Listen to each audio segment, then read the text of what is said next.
Está no ar, Abre Aspas, o primeiro jornal multidigital do eixo SP-Rio. Abre aspas. Apoio. FIA. A FIA faz diferença. Sicredi. Gente que coopera, cresce. Olá, muito bom dia. Sexta-feira, 19 de julho. No ar, o Abre Aspas. Direto dos estúdios da SP-Rio+, no Jardim Aquários, em São José dos Campos, São Paulo.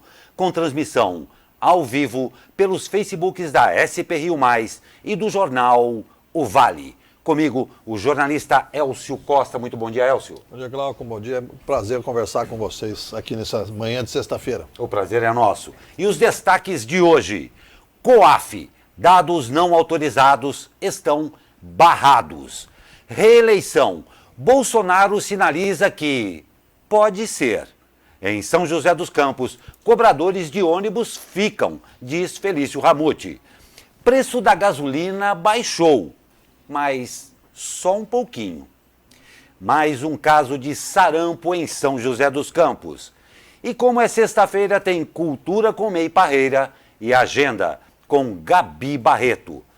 E hoje, especialmente, uma entrevista com o deputado federal Eduardo Cury. E você pode participar ao vivo. É rapidinho depois do comercial. Fique com a gente.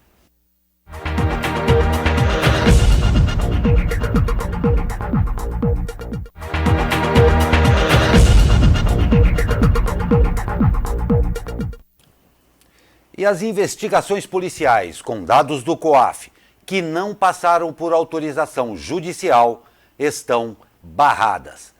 A Corregedoria Geral da Polícia Federal enviou ontem uma circular a delegados de todo o país, determinando a suspensão de todos os inquéritos em andamento que se basearam em relatórios do Conselho de Controle de Atividades Financeiras sem autorização judicial.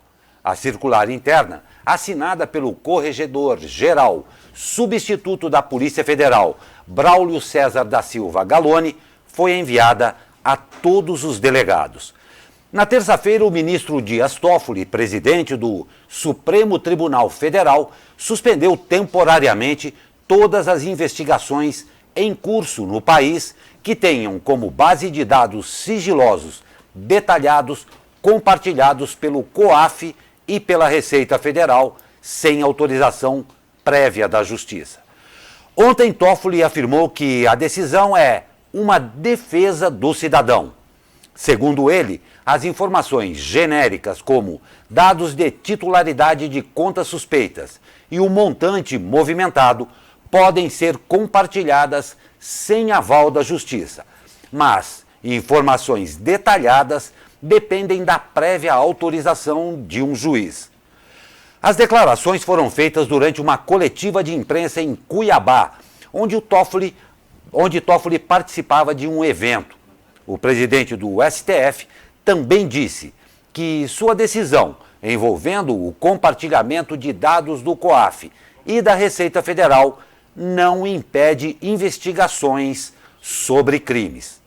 A Polícia Federal decidiu suspender os inquéritos por prevenção, a fim de evitar que futuramente essas investigações se tornassem nulas. Ainda não é conhecida a quantidade de inquéritos afetados pela medida. Segundo o corregedor da Polícia Federal, a decisão atinge não somente inquéritos em que tenham sido utilizados relatórios de inteligência financeira, mas outras peças de informação da Receita Federal e do Banco Central. Essa questão é uma questão extremamente sensível hoje no Brasil. Extremamente mesmo. O vazamento, a utilização de dados sigilosos é uma questão nevrálgica hoje, discutida, às vezes até tendo um cafezinho hoje, por muita gente. Agora, essa decisão do Dias Toffoli tem tudo a ver com a questão do COAF, que envolveu um dos filhos do presidente na questão do Queiroz, né? O vazamento daquelos dados reservados, do caso Queiroz, que mostra pelo menos uma cobrança de pedágio ou uma transação indevida umas contas envolvendo o Flávio Bolsonaro. Então é uma questão que ela precisa ser realmente ficar de olho nessa utilização de dados reservados, né? Sem dúvida. Agora, existe também uma questão casuística. O Toffoli agiu a pedido, instado pelo Flávio Bolsonaro, e essa questão é uma questão ainda aberta, é um espinho no sapato, tanto do Flávio como do governo, a questão do Queiroz, a participação de um assessor que movimentava, recolhia parte do salário de outros assessores na Câmara, na Assembleia Legislativa do Rio de Janeiro. Essa é a origem do problema. Então, a decisão do Toffoli, ela é regulamentando, ela é positiva, mas ela, na realidade, foi tomada por uma medida extremamente casuística. E essa questão do Queiroz é uma das coisas não explicadas até agora dentro do governo, depois de 7 meses. Né?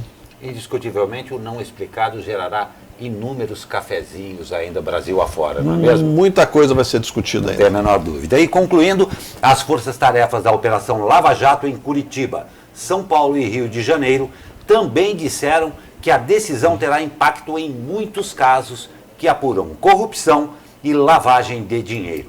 O levantamento preciso ainda não foi realizado. E durante cerimônia em comemoração aos 200 dias no governo, Jair Bolsonaro voltou a sinalizar que pode se candidatar à reeleição em 2022. Ele disse que tem o grande desafio de entregar em 2023 ou 2027 um Brasil melhor a quem o suceder. No evento, foram apresentadas medidas como a revogação de decretos. Bolsonaro fez críticas a reservas de vagas para transexuais em universidades e à Ancine, a Agência Nacional do Cinema, que, de acordo com o presidente, não será mais permitido ativismo como forma de respeito às famílias. E ainda durante o evento, Bolsonaro voltou a falar da possibilidade de indicar seu filho, Eduardo Bolsonaro, para a Embaixada dos Estados Unidos. O presidente disse ter certeza que seu filho passará por uma sabatina rigorosa na Comissão de Relações Exteriores do Senado e que teria o nome aprovado pelos senadores. Ele também citou a possibilidade de indicar o ministro das Relações Exteriores, Ernesto Araújo, como embaixador em Washington e nomear Eduardo como chanceler. Isso é uma prova que o governo tem uma facilidade de criar crises onde não existe. Exatamente. Né? Na realidade, diplomacia é uma coisa extremamente séria, principalmente num cargo como embaixador brasileiro Nefrálgico. Junto ao governo americano. É uma coisa extremamente estratégica. Os diplomatas passam por formação, né? Não pode ser, olha, eu acho que eu consigo fazer, não pode ser desse jeito, não existe diplomacia no diletantismo, na empolgação. E é aquela questão, o presidente do Barcelona, na hora de bater o pênalti, bate o Messi ou o filho dele, né? Ou o filho do presidente, né? É uma questão que parece uma crise criada do nada. Não vejo formação política nem de carreira do Eduardo Bolsonaro para ocupar um cargo tão importante nisso. Tem pesquisas, inclusive, que saíram recentemente apontando isso, né? Quase 70% dos brasileiros são contra a indicação. O Bolsonaro, ele tem uma agenda toda pessoal, toda particular, e isso já gerou até uma piada, né? Várias piadas, mas uma piada engraçada, que quando ele falou que na campanha que ele ia governar para as famílias, esqueceu de falar que ele ia para a família dele, né? Mas vale como piada para mais uma conversa de cafezinho, mas essa é uma crise totalmente desnecessária. O Brasil precisa de tanta coisa séria hoje, né? Gerar emprego, recuperar a economia, tem várias outras questões. A saúde brasileira mesmo é complicadíssima e hoje um dos assuntos principais na pauta do Brasil é o Eduardo Bolsonaro, o que estava agora há pouco tempo, até pouco tempo, surfando, acho que, se não me engano, no Havaí ou na Austrália, preocupadíssimo com essa questão da diplomacia. Não tem a menor dúvida, e excetuando-se o fato de ele ser um excelente fritador de hambúrguer, já declarado pelo próprio pai dele, uma coisa me chamou muito a atenção com relação até essa pesquisa que você citou, é o nível em que, talvez não o absoluto ainda, mas o nível em que a população brasileira está se informando e se posicionando a respeito das notícias que chegam para ela. É importante a gente notar que, a despeito de eleitor ou não desse governo ou daquele governo, o brasileiro hoje começa a se situar dentro do que é certo para o país. E realmente as últimas declarações do nosso presidente não deixaram muito a desejar no que diz respeito ao posicionamento como presidente e principalmente com relação ao que pensa o seu eleitorado também. É meio triste isso daí. E o presidente Jair Bolsonaro anunciou ontem em sua conta oficial no Twitter que sancionou a lei que obriga a inclusão de levantamento de dados sobre a população autista no censo demográfico de 2020. Atualmente, não existem dados oficiais sobre as pessoas com transtorno do espectro autista no Brasil. Segundo Bolsonaro, a medida é um primeiro passo para atender as pessoas nestas condições. E atenção, uma ótima notícia para você, recomendo até que você pegue a sua calculadora rapidamente, pega aí no seu celular que tem. A Petrobras informou ontem que reduziu de 2,14% o preço da gasolina e em 2,15% o do diesel nas refinarias. Com o anúncio, o preço médio do litro da gasolina passará de R$ 1,68 para R$ 1,64. E o do diesel passará de R$ 2,06 para R$ 2,02. Lembrando, não se empolgue, esse é o preço nas refinarias. As informações constam em um site da empresa, no qual a petroleira detalha preços praticados nos 37 pontos de suprimento do mercado brasileiro. No site, a empresa informou que, nos postos, as reduções médias de preço podem chegar a, pasme, atenção, 3 centavos por litro na gasolina e de 4 centavos por litro no diesel. Quem sabe chegou a hora de você comprar um caminhão. Há quase 2 meses, a empresa tinha anunciado mudanças em seu formato de divulgação de reajuste nos preços de gasolina e diesel. Frente às ameaças de uma nova greve dos caminhoneiros, a estatal passou a divulgar em seu site preços praticados pela empresa. Desde a adoção do novo formato na política de ajuste de preços em 2017, a gasolina acumula alta de 25,79% de preço nas refinarias e o diesel aumento de 48,93%. Olha, melhor que comprar um caminhão é comprar um posto de gasolina. Pois é. E tomara bater na mesa para que chegue pelo menos um pouquinho, um centavinho dessa redução no bolso da gente, né? Não tem a menor dúvida. Porque às vezes não chega. Não chega. Eu devo dizer uma outra coisa também. Os 4 centavos me interessam. Interessa para todos nós, porque vai somando, de repente dá para colocar no porquinho, né? Fazer uma poupancinha. Não tem a menor dúvida. Nós vamos para um rápido comercial e voltamos. Já em nossos estúdios, Federal Eduardo Cury para uma entrevista. E contamos com a sua participação também. Rapidinho, fique com a gente.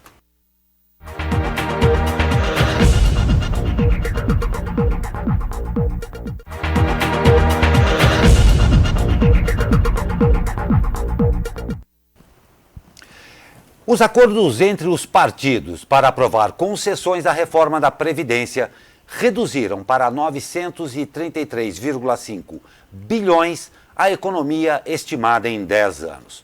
O número foi divulgado ontem pelo secretário especial de Previdência e Trabalho do Ministério da Economia, Rogério Marinho. Também para conversar sobre esse assunto, nós temos hoje o prazer de receber em nossa bancada o deputado federal pelo PSDB, senhor Eduardo Cury. Eduardo, prazer recebê-lo aqui em nossa bancada e também com o jornalista Elcio Costa, com muitas coisas para conversar, mas começando aí pela Previdência, não é, Elcio? Previdência é a pauta obrigatória hoje de todas as entrevistas, né? Teve a votação a primeira votação foi aprovado. Esse resultado da votação, votos a favor, votos contrários, foi o que você esperava? Quais são as próximas etapas? Olha, bom dia, Glauco, bom dia, Elcio. Um prazer estar com vocês aqui, os nossos internautas. A votação acabou sendo maior do que o previsto por todos, né? Todo aquele grupo pró-reforma, mesmo o governo, imaginava ser aprovado, mas o número de votos foi bastante grande. O número mínimo era 308 votos e o texto principal foi aprovado com 379, ou seja, quase 70 votos a mais do que o mínimo necessário. Porque houve um grande apoio da população, os formadores de opinião, os veículos de comunicação, todos fizeram grandes debates em relação a isso e o resultado foi extremamente positivo. Depois, na votação dos destaques, que são emendas modificativas que podem alterar o texto, que é necessário ser votado, senão você não completa o processo de votação, o governo perdeu um pouco a mão, houve uma certa desorganização no dia seguinte e acabaram dando um susto no governo, na proposta da reforma. Mas, corretamente, o governo mais o presidente da Câmara resolveram suspender a votação, remarcar para votar o segundo turno, para evitar qualquer tipo de surpresa, evitar que qualquer ganho que tenha tido na proposta original possa ser perdido. Que obstáculos existem na proposta original que precisa ter uma atenção nessa segunda votação? Olha, no primeiro turno, você tem, para aprovar a reforma da Previdência, tem que ter 4 votações, 2 na Câmara, 2 no Senado. Foi a primeira na Câmara. No primeiro turno da votação da Câmara, você pode fazer 3 tipos de modificação, 3 tipos de alterações. Chama modificativa, ou seja, você muda alguma coisa no texto. Exemplo, está lá 65 anos, você muda para 62. O outro tipo de modificação chama-se aditiva, você acrescenta um capítulo novo, acrescenta uma coisa que não está.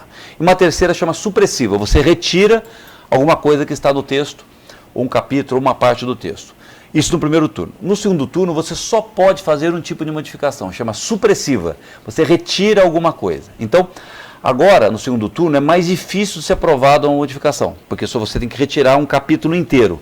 Por outro lado, se passar alguma modificação desse tipo, ela é muito poderosa. É mais difícil também ser tirada posteriormente, ser modificada. Porque você tem que tirar um capítulo inteiro, você não pode tirar parte do problema. Então você não pode tirar uma linha, você tem que tirar um capítulo inteiro e ele é muito impactante. Você pode ter um impacto de 100, 200 ou 300 bi se aprovar uma coisa desse tipo. Então é mais difícil de aprovar, mas se aprovar o impacto é negativo, bastante negativo e bastante grande. Então o governo resolveu organizar a tropa de novo, contar os votos e fazer essa votação no dia 6 de agosto. Que passou em primeira votação, é o projeto que você acha que ele é eficaz? É, bastante eficaz. 100%, o que precisa ser? Olha, a atenção precisa ter, por exemplo, na próxima votação ou mesmo no Senado? Olha, a esquerda, a oposição vai tentar ainda insistir em alguns destaques que eles colocaram no primeiro turno, retirar algumas categorias da reforma. Né? A esquerda, na verdade, foi bastante responsável. Em vez de melhorar alguma coisa, eles queriam, na verdade, distorcer toda a reforma. Então, eu acredito que eles virão com os mesmos destaques, mas eu vejo com pouca chance de aprovação. Na primeira votação, a bancada de esquerda, PT, PSOL, a bancada sofreu uma grande derrota. Foi uma vitória do governo, ela cresceu, inclusive, dentro no número de votos, quase 70 votos, como você falou. Agora, isso se deve ao governo, a uma boa articulação do governo na casa, ou o destaque desse processo todo, por exemplo, foi o Rodrigo Maia, que foi o presidente da casa, que conduziu o processo internamente? Olha, na verdade, a reforma chegou num tal ponto de necessidade para a sociedade que houve, na minha opinião, muita gente ajudou. Sem dúvida alguma, o Rodrigo Maia, que foi o comandante da aprovação da reforma, foi fundamental. Agora, o governo também teve seu papel, ou seja, o Paulo Guedes, de vender a reforma. O Bolsonaro, na verdade, ele ficou um pouco mais ausente, né? Ele até atrapalhou em vários momentos, né? Quando ele mandou a reforma, ele mesmo foi o primeiro a dizer, para dar o sinal verde para dilapidar a própria reforma que a parte econômica do seu próprio governo estava mandando. Mas é importante, o Paulo Guedes teve participação importante, a equipe do Paulo Guedes, comandada pelo Rogério Marinho. Agora, o Rodrigo Maia foi fundamental, porque ele que comandou. Se ele não tivesse comandado, não tivesse assumido a reforma, ela não teria sido aprovada. Então, é uma coisa interessante. O Rodrigo Maia ganhou com a reforma, ou seja, ele se mostrou uma pessoa que é fundamental para esse processo. Agora, o governo também ganhou, porque os efeitos da reforma, positivos dela, que é a retomada do crescimento econômico, depois das outras reformas que aqui virão, que assim virão, o governo vai ser o grande beneficiário. Então, em que pese o Bolsonaro não ter se esforçado muito, mas a iniciativa foi do governo. Ele não atrapalhou tanto, então, assim? Ele atrapalhou depois de mandar a reforma, ele atrapalhou, porque ele deu sinal verde para tirar a rural da reforma, e foi um equívoco, porque você criou uma disparidade entre o pobre do campo e o pobre da cidade.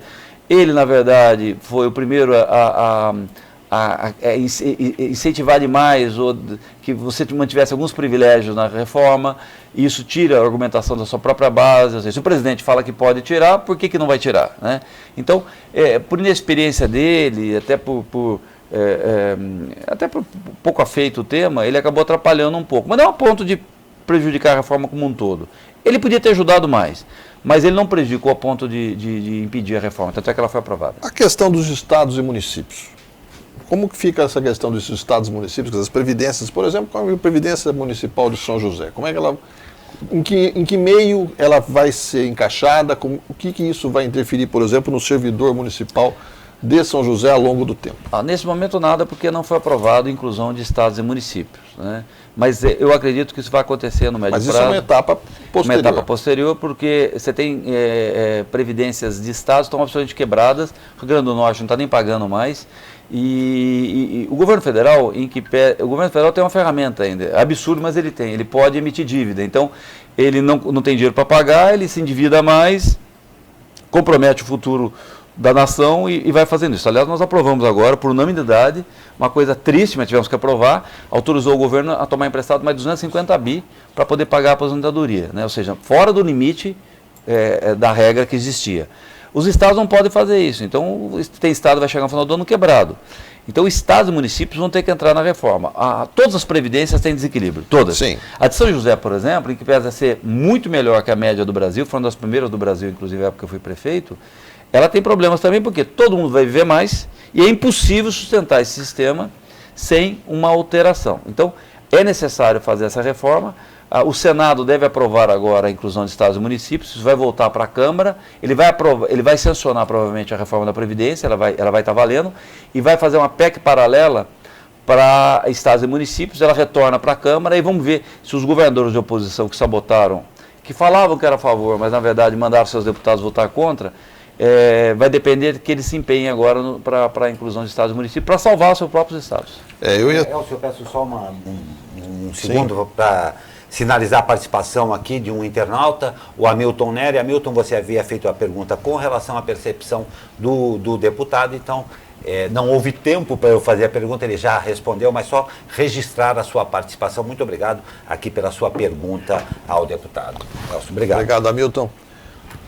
Eu ia perguntar, eu ia lembrar exatamente como você foi prefeito, você mexeu, né? Você teve uma alteração na questão do Instituto de Previdência, foi uma alteração que até teve uma dificuldade política, a oposição também na época fez uma série de questionamentos, mas foi aprovado e você mexeu, você deixou o Instituto mais ágil, mais saneado, vamos dizer assim. Agora, como essa mudança que está sendo feita em Brasília vai impactar, por exemplo, vai ter que ser enquadrada nessas novas regras, muda o limite da aposentadoria? Não, o que foi aprovado não altera nada, porque não cabe para estados e municípios. Se estados e municípios entrarem... de alguma forma isso aí vai chegar, a onda chega aqui de alguma forma. Sim, aí todas as regras que foram aprovadas em Brasília valeriam para estados e municípios.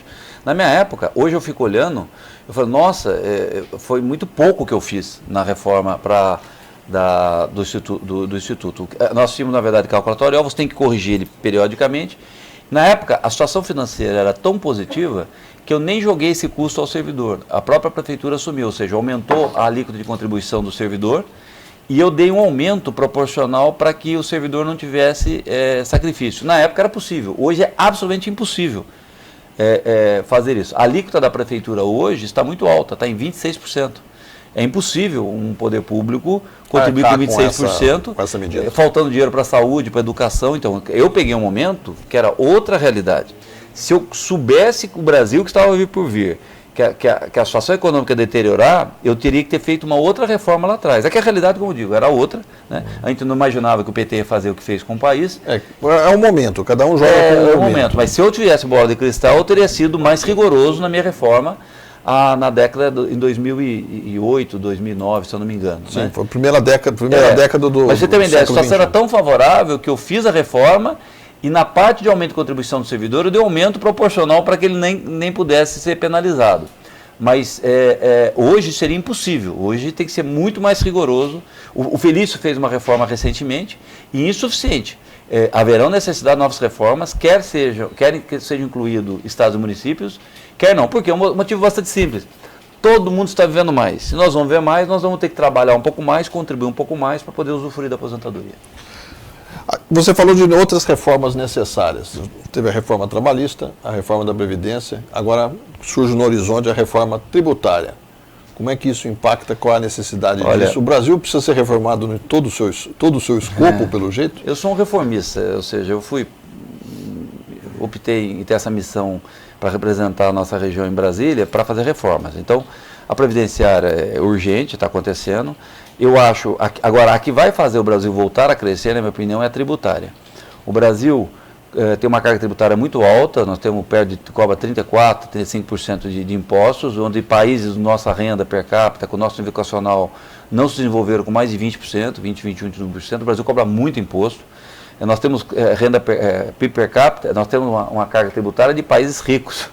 Então, o que acaba acontecendo? Uma distribuição de renda de país pobre. Exatamente. Então, o que acaba acontecendo? Você, para manter uma carga tão alta como essa que nós temos, só tem um jeito. É através de imposto sobre consumo, que é um péssimo imposto, porque ele pega os mais pobres. Então, o que acaba acontecendo?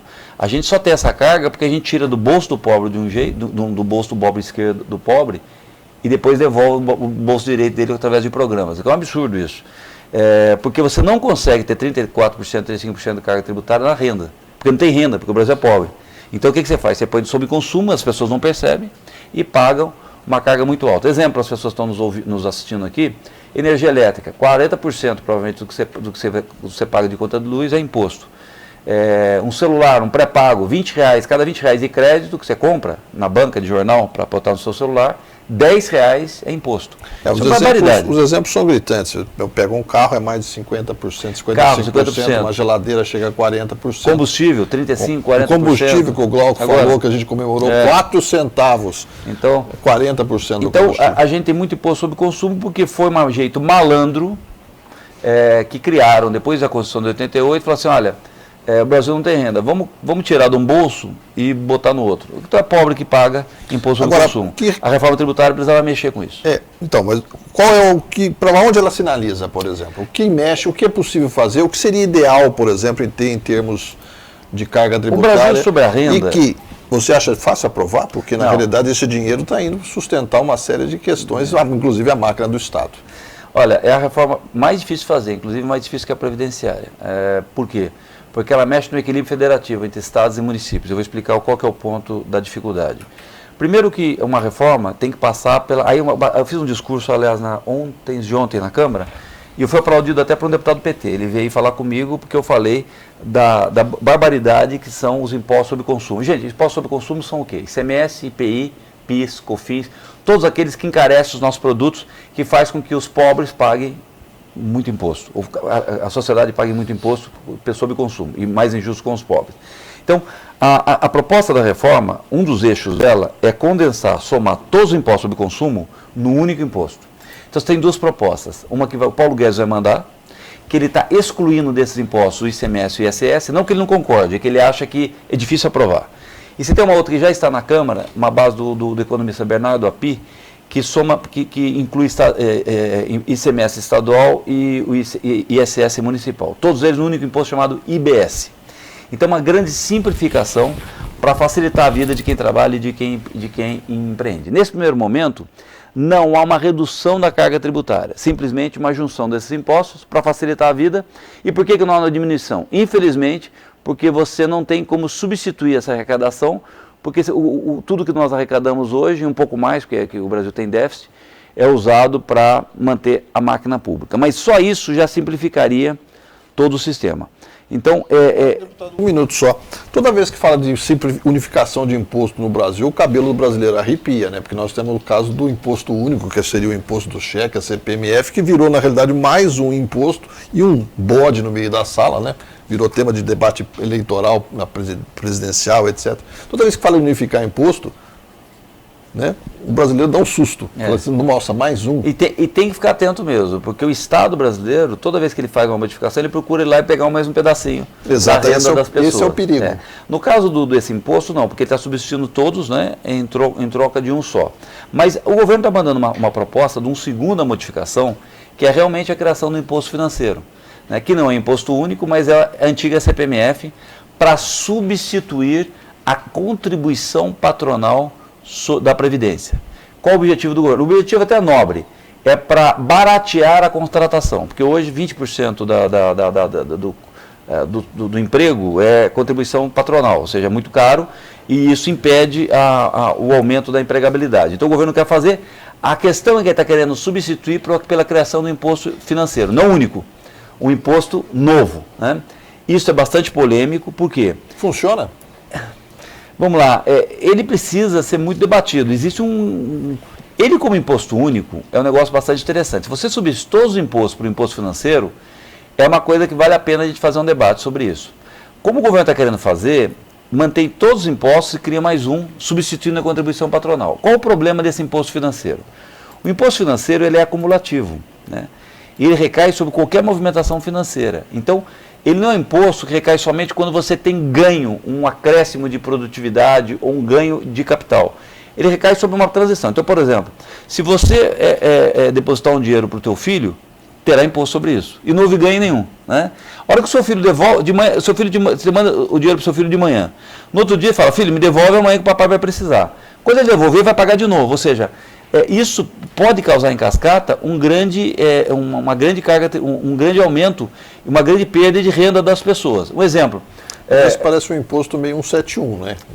Eu tenho uma certa, embora eu defenda um imposto uma simplificação, mas esse imposto é perigoso, porque uma cadeia produtiva, por exemplo, você vai lá, desde retirar o minério até a produção do carro.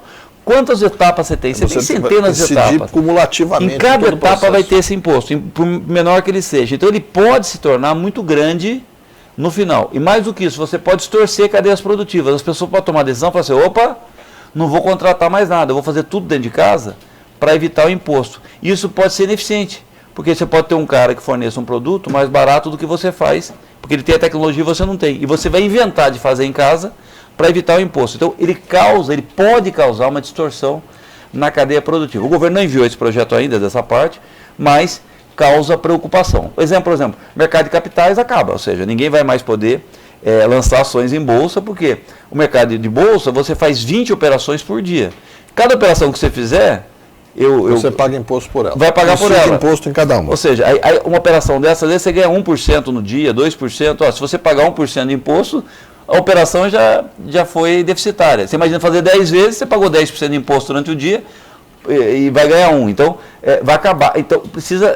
Esse imposto, ele não pode ser cumulativo, e ele é cumulativo, né? Na origem do projeto. Na ideia então, nós temos que ver como é que o governo vai mandar essa parte.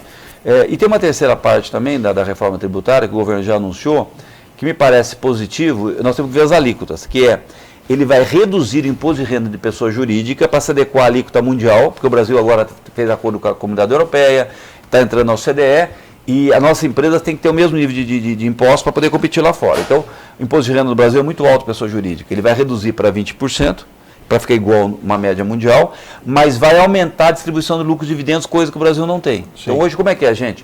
A empresa apura lucro, paga 35%, é muito alto. Vai cair para 20%. Mas hoje, quando o proprietário da empresa tira a sua parte, leva embora, ele não paga nada. A distribuição não é pago. Vai ter taxação, que é lucros e dividendos, como em qualquer país do mundo. O governo está dizendo que a somatória desse imposto novo vai ficar exatamente a mesma coisa, né? De forma que não haja perda. E é um incentivo para que você invista. Nós vamos ter que fazer os cálculos para saber se vai ser dessa forma mesmo. Mas a intenção me parece positiva. Resumo da ópera, é bom ficar de olho, porque o que é ruim pode piorar. Pode piorar, tem que ficar de olho, porque o Estado brasileiro, isso não é culpa do Bolsonaro, nem culpa do Paulo Guedes, o Estado brasileiro toda vez... Isso é histórico. É histórico, toda vez que ele faz uma modificação, ele no escurinho do cinema, ele vai ali e tenta aumentar um pouquinho. Então a gente tem que ficar atento a que alíquota será com essa modificação. Agora, a questão... Eu vou aqui só para te sinalizar, nós estamos caminhando para o final da entrevista. Aqui a gente tem uma série de participações, mas eu queria que você fizesse as suas considerações. Tá? Eu sei que o assunto se estenderia aqui pelo dia inteiro. O deputado tem um assunto interessante, que ele ficou relator de uma questão que é da PEC 24, se não me engano, que ela muda a questão do teto de gastos das universidades. Ah, sim. Isso é interessante porque abre uma possibilidade diferente das universidades brasileiras, por exemplo, captar recursos da iniciativa privada. É um projeto de autoria da deputada Luísa Canziani, que é a deputada mais nova, que acabou de ser eleita agora, tem 21, 22 anos somente, 22 anos. E ela me procurou, o pai dela foi ex-deputado também, e os dois me procuraram, falaram, Eduardo, você diz que você aprova tudo aí, e você... Tá com a fama boa lá. Eu tô com a fama boa nisso aí. E aí para mim foi muito honroso, eu assumi a relatoria, o relatório está pronto para ser votado já na primeira reunião, e é justamente isso. Hoje a universidade pode pegar doações, só que ela está limitada ao teto de gastos, ou seja, se ela pega o dinheiro de uma doação, ou se ela vai pegar o dinheiro público, é o mesmo, ou seja, não tem incentivo nenhum fazer isso. Esse projeto que eu estou relatando, já dei parecer positivo, ele permite que tudo que ela conseguir a mais não entra no teto. Com isso ela não perde o dinheiro público que ela recebe do orçamento. Isso possibilita, de repente, investimento, garante investimentos na universidade, possibilita novos investimentos, pesquisa, Sim. que a universidade hoje é responsável por grande parte das pesquisas brasileiras. Exatamente. Né? Hoje o que acontece? Como tudo que ela está recebendo é insuficiente, ela já está no teto, tudo que ela recebe doação, ela tem que devolver o que ela recebe do orçamento dela para o governo federal, proporcionalmente. Ou seja, não consegue fazer nada mais do que ela não consegue investir nada mais do que ela já tem. Com esse projeto, tudo que for dinheiro de fora, que não vier do orçamento público dos impostos, não entra no teto, e ela tem liberdade para fazer todas essas parcerias. Deputado, o senhor vive o ambiente de Brasília toda semana, e é interessante a gente ter essa visão quando o senhor volta para casa. Os outros parlamentares, outros deputados também têm essa visão. Como é que está repercutindo em Brasília a questão da indicação do filho do presidente para embaixador? Olha, uma curiosidade. Uma polêmica desnecessária, eu vi até seu comentário agora há pouco, porque é o seguinte, o presidente, primeiro vamos botar a bola no chão aqui. O presidente pode indicar quem ele quiser? Pode. É nepotismo? Não, não é. A legislação permite que ele indique cargos desse natureza, ministros, não existe nepotismo para parentes, ou seja, ele pode, a lei permite que ele faça. O fato dele poder, a pergunta é, ele deve? Eu acho que não. Por quê? Você comentou e eu concordo, o cargo de embaixador é um cargo que demanda uma especialidade enorme. Eles estudam muitos anos, 30 anos eles têm que dominar várias línguas, eles têm um preparo para a estratégia, porque eles vão ser confrontados com outros embaixadores que são craques no mundo, e eu não acredito que eu não me sinto qualificado para isso, né? Nenhum deputado, a grande maioria não se sente qualificado, nós somos treinados para um outro perfil, de interpretar a voz das ruas e tentar transformar em leis. O embaixador tem um outro papel, ele representa o Estado brasileiro, ele representa o partido. Então, eu acredito que o presidente pode nomear o filho dele, pode. Eu acho que não deve, né? Porque ele vai ser confrontado com gente muito preparada em outras áreas, e o Brasil, justamente na posição mais importante, que é a embaixada nos Estados Unidos, e mais do que isso, vai trazer um desgaste para o Eduardo. Eu conheço o Eduardo, me dou bem com ele. Vai trazer um desgaste para o Eduardo, desnecessário, um desgaste para o governo, desnecessário, porque mesmo depois de tomado posse, qualquer falha dele, falha de língua, falha de interpretação, ou qualquer coisa que o Brasil... desgaste pessoal. Vai ser um desgaste pessoal para o presidente desnecessário. Você tem embaixadores muito preparados aí, e, na minha opinião, alinhados ideologicamente com o presidente, e não há necessidade desse desgaste. Então, o senhor indicaria uma filha para um cargo, por exemplo, como esse? O senhor tem 3 meninas. Eu gosto das minhas filhas, eu nunca colocaria minhas filhas. Primeiro, que eu tenho muita responsabilidade pela delegação que a população me deu, e mais do que isso, eu gosto demais das minhas filhas para colocá-las no desgaste deles, de forma que elas vão receber críticas toda semana, tá certo? Impedindo ela fazer o seu trabalho. Ou seja, além de tudo, é uma medida inócua, ineficiente para o governo.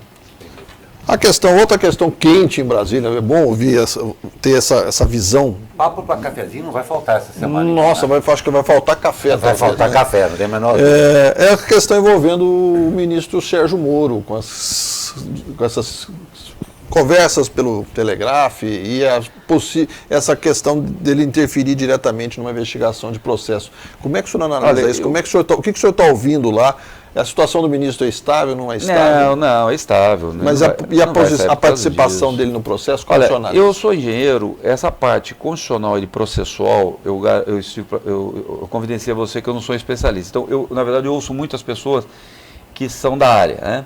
Não me parece que nada que o ministro Moro tenha falado... Vamos lá, primeiro saber se é verdade todas esses vazamentos. Segundo, que me parece foi criminoso, ou seja, você não pode entrar na conta de alguém sem autorização judicial e pegar.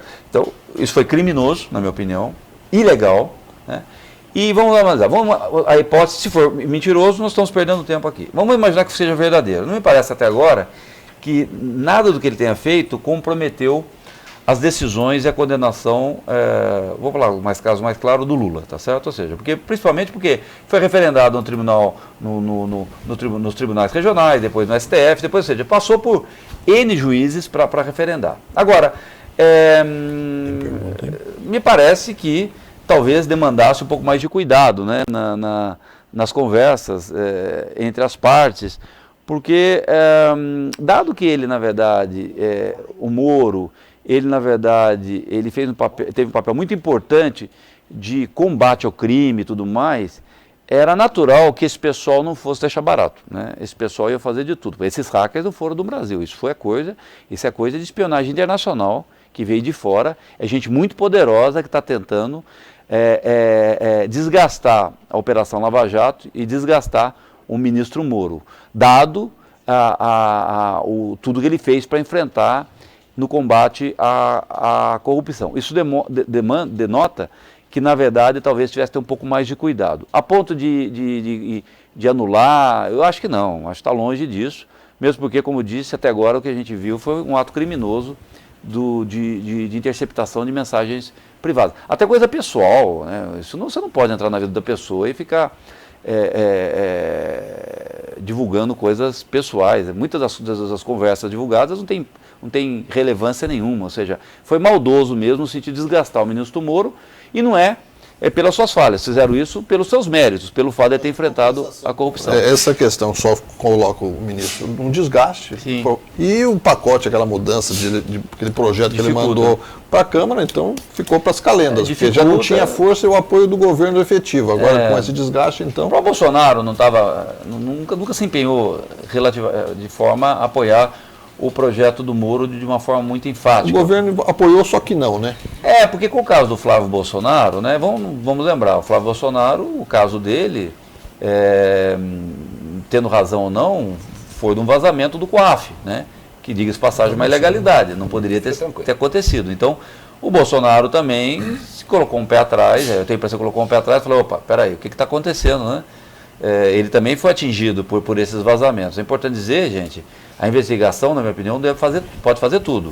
O que você não pode é vazar antes da hora, porque vazar antes da hora até é ruim para a apuração, porque os próprios criminosos se antecipam a isso e eliminam provas e tudo mais. Então, todo vazamento, ele tem que ser visto com ressalvas. Agora, posso fazer o papel de advogado do diabo?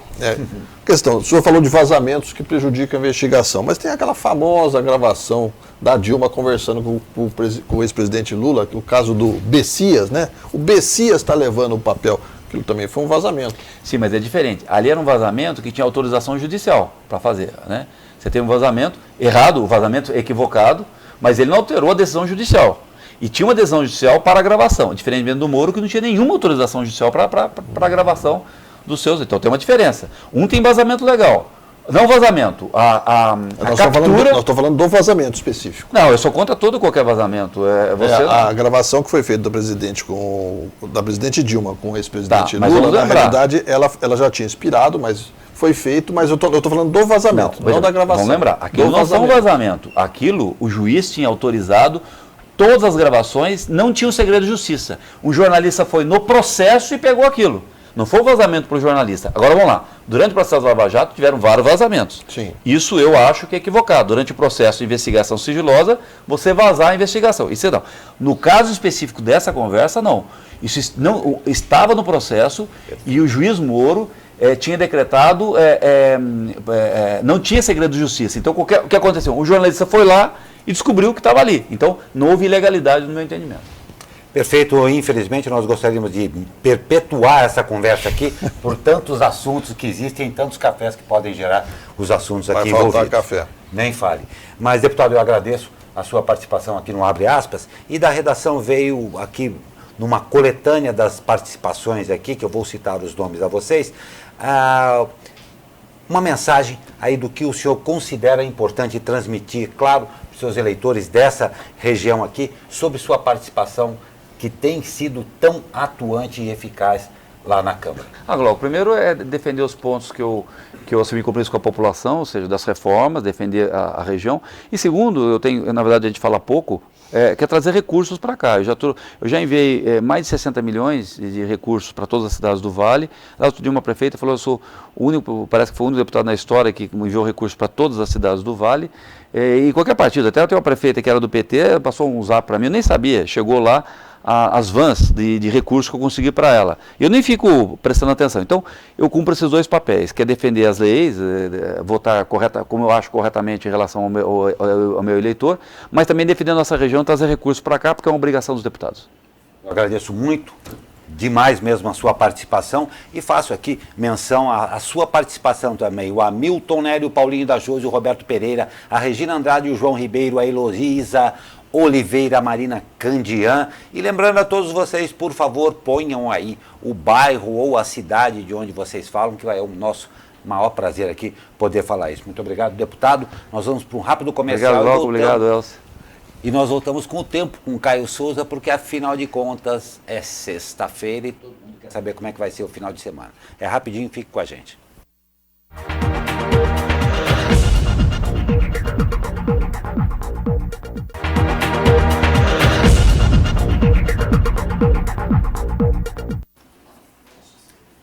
Muito obrigado a você que já participou do bloco anterior aqui com a entrevista. Tenha certeza que todas as perguntas serão encaminhadas ao deputado, tá ok? Muito obrigado pela sua participação. Infelizmente, em termos de aqui TV e internet, o nosso tempo hábil é um pouco curto, mas a gente agradece demais aí a sua participação, tá bom? E as famílias da região metropolitana do Vale do Paraíba fora do Bolsa Família? Assunto para o editor de economia do jornal O Vale, Xandu Alves. Olá, amigas e amigos, jornal abre aspas. 16 mil famílias pobres do Vale estão fora do Bolsa Família. Criado para erradicar a extrema pobreza no país, o programa Bolsa Família deixa para trás 16 mil famílias do Vale do Paraíba, consideradas em situação de extrema pobreza e de pobreza. Todas elas estão cadastradas ao programa federal, mas ficaram de fora do total de atendidos em junho deste ano. A constatação foi feita por o Vale, analisando dados do Ministério da Cidadania, responsável pelo programa. O cadastro único serve para identificar e caracterizar as famílias de baixa renda. A partir de 2003, o sistema se tornou o principal instrumento do governo para a seleção e a inclusão de famílias de baixa renda em programas federais. No portal do Ministério da Cidadania, as 39 cidades do Vale somam 218,9 mil famílias cadastradas no programa em abril deste ano. Desse total, 75 mil famílias aparecem em situação de extrema pobreza, com renda mensal per capita de até R$ 89. Outras 30,1 mil famílias estão em condições de pobreza, com renda por pessoa entre R$ 89 e R$ 178 mensais. Em junho, o governo federal atendeu 89.122 famílias do Vale. Com isso, considerando que há 105 mil famílias na faixa de extrema pobreza e de pobreza, sobraram 16 mil famílias sem atendimento do Bolsa Família. Procurado, o Ministério da Cidadania não explicou a falta de inclusão dessas famílias. A pasta informou que foi criado um grupo de trabalho agora no mês de junho para aprimorar o cadastro único. É isso. Grande abraço, Xandu Alves, para o jornal Abre Aspas. Obrigado, Xandu Alves. Um grande abraço aí a todo mundo também da redação do jornal O Vale. E o prefeito de São José dos Campos, Felício Ramute, negou que exista a intenção de retirar a obrigatoriedade de cobradores nos ônibus no atual contrato de concessão. Essa possibilidade havia sido cogitada pela oposição durante a votação do projeto, que permite que os contratos com as empresas CS Brasil e Expresso Maringá, que terminam em abril de 2020, sejam prorrogados até fevereiro de 2021, quando acaba o da Sanspenha. A redação final do texto, aprovada pela Câmara no fim de junho, autoriza que as condições de execução contratual sejam mitigadas, caso isso possibilite a manutenção da modicidade tarifária e a mitigação de desequilíbrio econômico financeiro.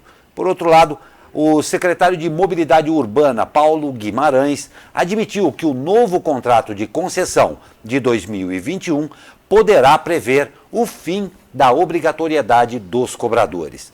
A gente ainda não tem abre aspas, a gente ainda não tem uma definição se vai ter ou não cobrador. Segundo o sindicato da categoria, cerca de 700 cobradores atuam no município. ICMS, empresas da região metropolitana do Vale estão na mira. Confira com Xandu Alves. Olá pessoal, jornal abre aspas. Empresas da região metropolitana do Vale do Paraíba são alvo de investigação de fraude ao ICMS. 12 estabelecimentos no Vale do Paraíba foram alvos da Operação Saideira, cuja primeira fase foi deflagrada pela Secretaria de Estado da Fazenda e Planejamento nesta quinta-feira.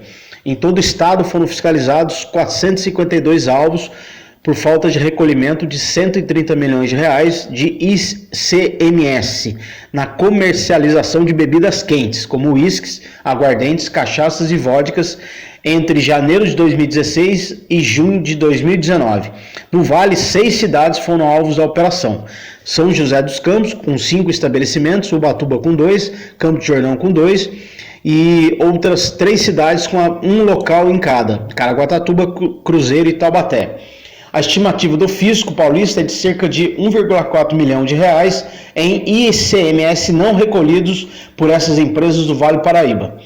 Entre os contribuintes, segundo o Estado, estão os distribuidores, atacadistas e varejistas de bebidas quentes. Os nomes das empresas não foram divulgados em razão de informações estarem protegidas por sigilo. As empresas aí terão um prazo para regularizar. Quem não fizer, não pagar o ICMS não recolhido, vai sofrer as sanções da legislação. É isso. Um grande abraço, Xandu Alves, para o Jornal Abre Aspas. Agora sim, todo mundo querendo saber, sexta-feira, aqui dos altos da Cassiano Ricardo, a gente já notou que o tempo, você nota o brilho atrás de mim aqui, que o sol já deu as caras, mas vamos saber com ele como é que vai ficar o tempo para hoje, para esse final de semana. Fala, meu amigo Caio Souza! Fala, Glauco Turzi, muito bom dia. Mais uma vez teremos um dia de tempo estável aqui na nossa região. A sexta-feira será de céu com poucas nuvens e à tarde até quem estiver na rua, vai sentir um calor. A máxima prevista na região do Vale do Paraíba é de 23 graus. Na capital paulista ficaremos com 21, 23 também no litoral e 16 na Serra da Mantiqueira. Nós não temos previsão de chuva para hoje e a umidade relativa do ar pode ficar próxima dos 50%. Essas condições do tempo não devem sofrer alterações ao longo do final de semana, inclusive no início da semana que vem. Não estão previstas mudanças significativas no tempo, pelo menos até a próxima quarta-feira. Caio Souza, direto da sala de operações do Tempo Vale, para o jornal Abre Aspas. Muito obrigado, Caio Souza, muito obrigado a todo mundo aí da Tempo Vale. E vamos ver aí, todo mundo esperando. Sexta-feira tem aquela pegada gostosa, E mais uma pessoa foi diagnosticada com sarampo nesta quinta-feira em São José dos Campos. A segunda vítima fatal da doença no município foi um menino de 1 ano e 11 meses, morador do bairro Palmeiras de São José, na região sul da cidade. O resultado do exame confirmatório foi divulgado nesta quinta pelo Instituto Adolfo Lutz. E por conta disso, a cidade de São José dos Campos prepara uma estratégia de bloqueio vacinal. Por mês, cerca de 3.000 doses da vacina são aplicadas no município, de acordo com a Secretaria de Saúde. A Prefeitura de São José dos Campos informa que, assim que há notificação de casos suspeitos, a vigilância prepara uma estratégia de bloqueio vacinal, que prevê visita de casa a casa para imunizar o maior número possível de pessoas que possam ter tido contato com as vítimas, E sexta-feira tem coluna cultural com Mei Parreira, falando aí sobre a feira de livros, teve um monte de coisa que aconteceu lá em Jaraguá do Sul, Santa Catarina. Realmente a feira deu o que falar. Veja aí com a querida May Parreira. Oi, May! Bom dia, meninos. Bom dia aos amigos da SP Rio Mais. Hoje eu não trago boa notícia, não. É uma notícia bastante triste. No último programa, nós tínhamos conversado a respeito da Flip. Pois bem, nesse último agora, domingo, no final da Flip, né, o jornalista do Intercept Brasil, o Glenn Greenwald, ele foi contestado durante uma palestra lá em Paraty e teve que sair com segurança, teve todo um esquema, as pessoas reclamaram muito, né? E essa semana, na terça-feira, a Feira do Livro de Jaraguá do Sul, em Santa Catarina, anunciou o cancelamento do convite à jornalista Miriam Leitão e ao marido dela, o sociólogo Sérgio Abranches. Os organizadores decidiram desconvidar o casal após uma enxurrada de ameaças que eles receberam nas redes sociais. Uma petição online de repúdio contra Miriam Leitão por, aspas, seu viés ideológico e posicionamento teve mais de 3.000 assinaturas até a tarde de terça-feira. A direção da feira, inclusive, afirmou que as mensagens eram truculentas, intimidadoras e ameaçadoras e obrigaram a cancelar a parte da programação para proteger a integridade física dos convidados e o bem-estar do público. Se a gente pensar, nós estamos cada vez mais perto de uma sociedade como a descrita pela Margaret Atwood em O Conto da Aia. Dá medo isso, porque uma feira do livro, por exemplo, é um lugar onde supostamente nós deveríamos ter várias opiniões divergentes, né? Vamos contradizer uns aos outros para ver o que a gente consegue no final. Não dá para imaginar uma sociedade democrática com todo mundo pensando igual. É uma coisa preocupante, eu fiquei muito chateada, fiquei decepcionada e espero que a gente possa ter notícias melhores na semana que vem. Vai daqui o beijo meu. Tchau!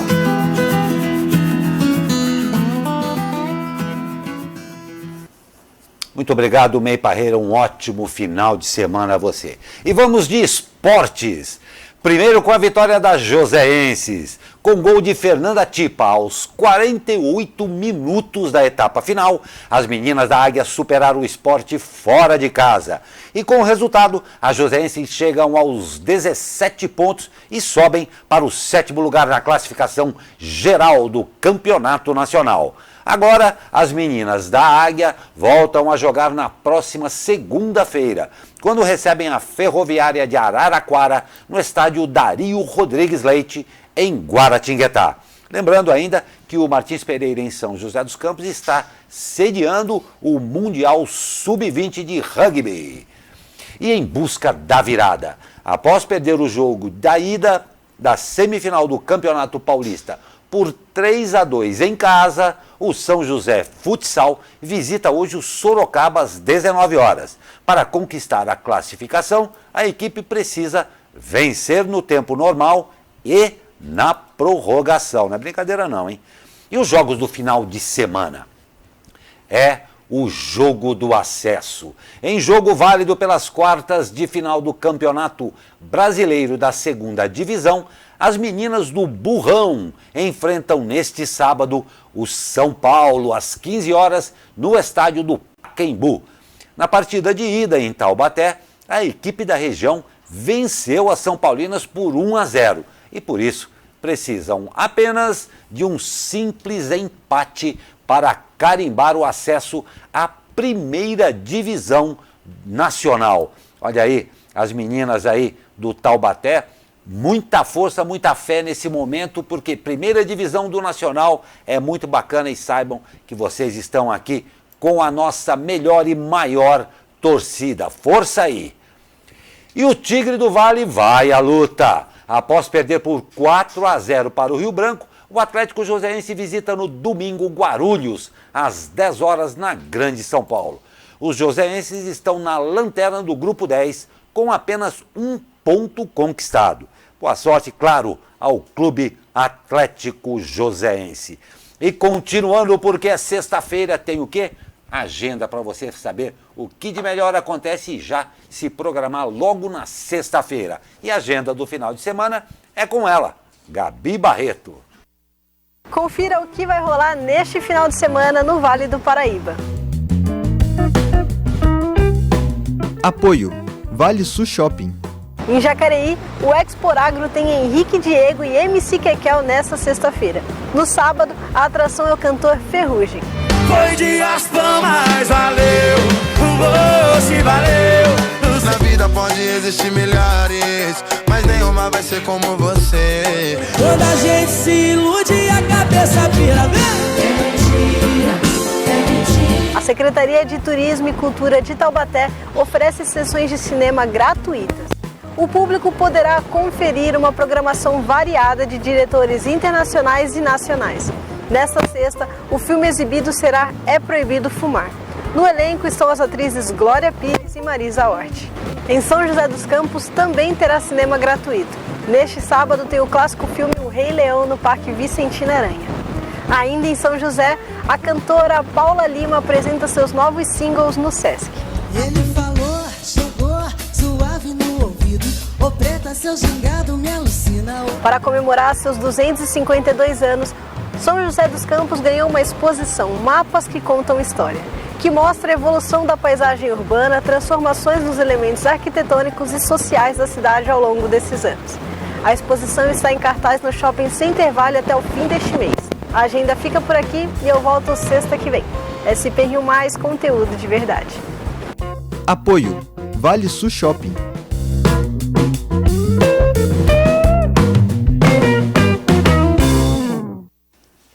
Obrigado, Gabi. Já deu para a gente imaginar o que de bom acontece e já se programar para o final de semana. Ótimo final de semana a você também, Gabi. E vocês sabem que a gente adora fazer aqui no Abre Aspas um arremate que sempre remeta a alguma coisa interessante para você. Hoje, num consenso geral dentro de toda a redação, ficou por conta de um marco histórico que acontece, na verdade, amanhã.